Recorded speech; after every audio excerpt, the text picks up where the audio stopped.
You're listening to the No Labels, No Limits podcast with best-selling author Sarah Box, where you get the inside scoop on the steps action takers and decision makers take to align their purpose to their principles and achieve their goals in business and life. We focus on the mantra, no labels, no limits, no excuses.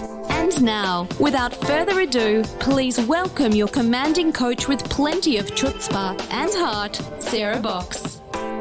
Hey there, it's Sarah, and I want to welcome you personally to this very special edition of the No Labels, No Limits podcast. This is a new series that we just started, and we are so excited to introduce you to Moments with Maria. This series is a shorter version of the podcast. Maria touches upon words of advice and wisdom and encouragement that are shared by the members of our community, for the members of our community, and to all of you beyond. So without further ado, let's welcome Maria. Hello and welcome. My name is Maria Lees, and I am the content writer for Team Sarah Box. And this is another one of our videos in our series in which different members of our Sarah Box community are sitting down with me to share just a little bit of wisdom, encouragement, advice, just some goodness that they have to offer our community today. And today, I have the pleasure of chatting with Marina Ridge. Marina offers us a unique perspective. She is a coach. She's got a background in restaurants, in color consulting, and so many different things. And I'm excited to hear what she has to share today. Marina, thank you so much for joining us today. Bonjour, Maria. Thank you for having me. I'm so excited to be here. Yes. We are excited to have you. Now, would you mind just starting by telling us just a little bit more about yourself and the work that you do? So I am a confidence and luxury living coach. My expertise is in image consulting with Parisian lifestyle. So I help women in business and career to improve their image, and so they can go out there and look like the resume that they have. Because most of the time they have a great resume, but they don't look like the resume that they have. So I help them bring out the best in their image and confidence as well. Yes. Well, that's lovely. I know that's something that, all of us is so important for everybody, just to kind of have that outward expression of what is on the inside, because it just kind of, it helps to communicate a message. Yes. And Parisian style has been used for, many years in Europe, and because it was the way to go, the way of the royal. And so that's what I offered, Parisian style, because many people ask, but why Parisian style? Because Parisian style is actually the best. Everyone, usually they used to be like, okay, what are they wearing in Paris? I want to know, right? Because that's where, the way of the royal and the bourgeois. And so that's why. Absolutely. I am by no means a fashion or style expert, but even I know that like French fashion is just different than anywhere else. That's wonderful. All right, Marina. Well, I know you've come with some thoughts and tips for us today, all about how we can protect our minds from stress and anxiety through living a Parisian lifestyle. And I have to say, I'm intrigued. I'm excited to hear what you have to share. So I'd like to share about, first of all, media, right? There is a lot media going on right now, a lot of news and social media as well. So I'm offering to take a break, right? People are not taking breaks. Like there is an overuse of media in general, and also of social media.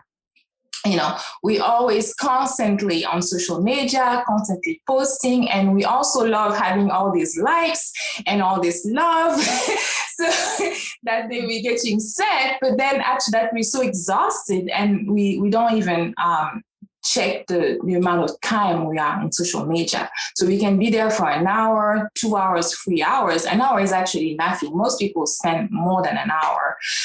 So I am offering them to take a break, take a week off your social media and just see how you feel. And, I've tried it, and I'm, talking about it because, I was also exhausted with, all this information. There is definitely an information overload when you just think about how, before the internet, everyone was using the newspaper or just the media itself, right? But even then, it was already a little bit overwhelming if you were like watching your TV all day long. That's another thing too.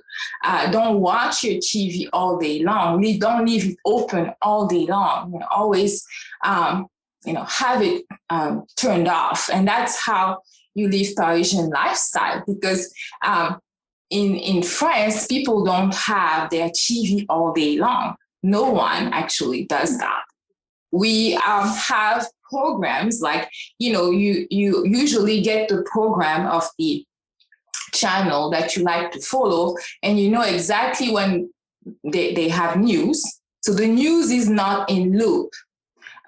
Recently, yes, there is like new internet media that has come up in, because they're trying to kind of copy the American thing of having always being on a go with the news and always making sure everything by the minute.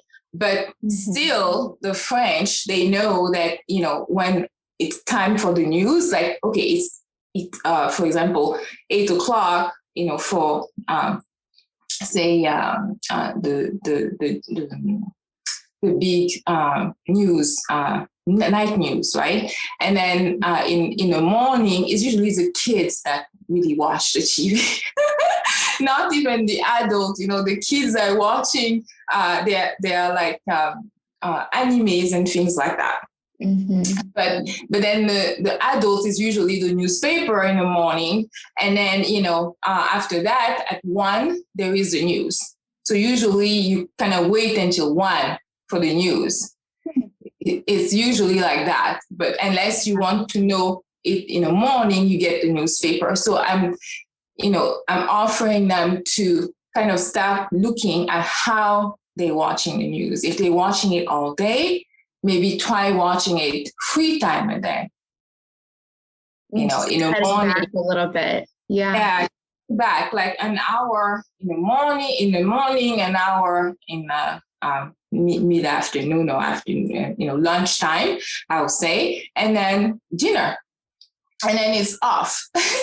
Yeah. And then you go and watch whatever else, because there is so much amount of news. You will never know everything. It's just not possible. There is just too much news. You could stay awake all day, every day, for the whole week, but it will never happen. You will never know everything.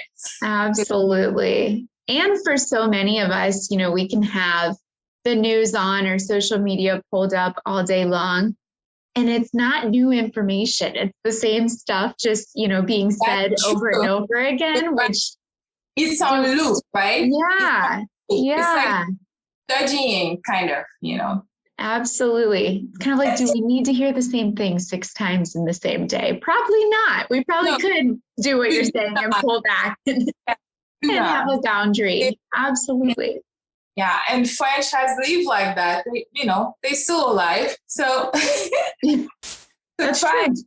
You have nothing to lose. So that's my my one advice for the media. And then there is also another thing I'd like to share about a plant that's revered by French people. And that's another way that they use to help stress and anxiety. And this one plant, I'd like to talk about it because I'm a certified culinary art French chef. And so I'd like to know, because I use this plant myself. I use it in cooking. And so I'd like to, offer to your listener as well. Yeah. And it has relaxing quality. It has a pleasant scent to it. It has also a myriad important benefits, such as the ability to relieve stress. It can also improve mood. It can promote restful sleep and also stomach bloating, for example. Oh, wow. Yeah. All good things. All good things. And that is lavender. Lavender is something that the French love. If you've been in France, you will know that they have it in soaps. And yeah, they have it in, there is some ice cream in different, if you go in Provence, you'll probably find ice cream with lavender, scented ice cream, for example. Yeah. So that's something that I use, in a bath. You can have a bath and use 2 to 3 drops of essential oil of lavender, and you will find yourself more calm at the end of your bath, kind of like unwind yourself. And also, I use it also for sleeping. You can do a sachet and put, they also sell like little bags with buds in them, and you can put it near your bed, your pillow, and just go to bed. And it's really give you the scent, just relax you and help you go to bed easily. That's a natural way of doing it as well. Yeah. And the other way I use it is in cooking, and I have a recipe. I use it with beets, the beets, the root of the beets. And so, yeah. Interesting. So what I do is you take the root, the beet root, and sometimes I encourage people to get the organic ones, because it doesn't have all the pesticide and things like that. So it's much better for the body, because we're talking about, really medicine here at this point. It's not really just about, I'm just eating to get, So it's really medicine here and cooking, right? So you want the organic ones, and you can have about 4 of them, for example, and you cut the tops and you put them in like a wax paper. I like it better than aluminum, Okay. It's those paper that you cook with. Yeah. And you put them on top, and you can put 1 per, because you need to close them at the end. So you're going to put them there, but you wash them already, right? And you cut the top, because usually there is like little greens on top. And you can actually eat the greens as well. So don't toss the greens. Chop them off and, put them with your pasta or something, when you're making the sauce. But you will do that, and you will sprinkle the maybe I would say 5 little buds. It doesn't take a lot because it's very fragrant, right? Lavender. So like 2 or 3 buds of the lavender on top of it, and you put salt and you put some oil there. I would say about like a teaspoon per beets, depending on how big your beets are, medium size, 1 teaspoon. If it's a little bit smaller, then half a teaspoon, for example. And you close them and you put them in your oven in like a jit pan, like you can take a baking pan, for example, and put them in there and let them cook for an hour, 335 degrees Fahrenheit. And sometimes it will take more than an hour. If you put a knife in there and it's not going in easily, then it's not ready. But basically, when it's ready, then you will remove the skin with a knife. You peel the skin, and then you chop them up into like little square, and put your salad dressing on top, and and I usually like to put some onions in there. That sounds good. It's really good, really tasty, very French. So that's another way that you could use lavender. Wow. Yeah, I had no idea. I mean, I like the smell of lavender. I have like lavender baby body wash for my kids, but I had no idea that there were so many benefits, both for physical and mental health benefits of lavender. That's really good to know. Yeah, very good. And I also, how you call it? What else I was going to say? Yes, you can also, if you like to garden, you can also buy the English lavender, because it's actually the best for, you can eat the greens of the leaves of the lavender, but the tastier one are the English lavender. The other one are not tasty, so you won't like them. But the English lavender one, you can put them in salads. And toss them in salads. Okay. That's good to know. My husband and I like to plant a big garden in the spring, so I'm going to have to add English lavender to our list of seeds to buy for next year. Yes, definitely. Yeah. Do that. I absolutely will. Well, Marina, thank you so much for joining me today. You have given me so many different things to think about and to try. I'm excited to try your beet recipe, and definitely encouraged by just the reminder to kind of pull back on my own social media usage. That was a reminder I for sure needed, and I'm sure I'm not the only one. So thank you so much for all that you've shared with us today. You're welcome. Thank you. Yes, it's been a pleasure chatting with you. Before we wrap this up, if you had to leave our community with one final message or quick parting words, what would they be?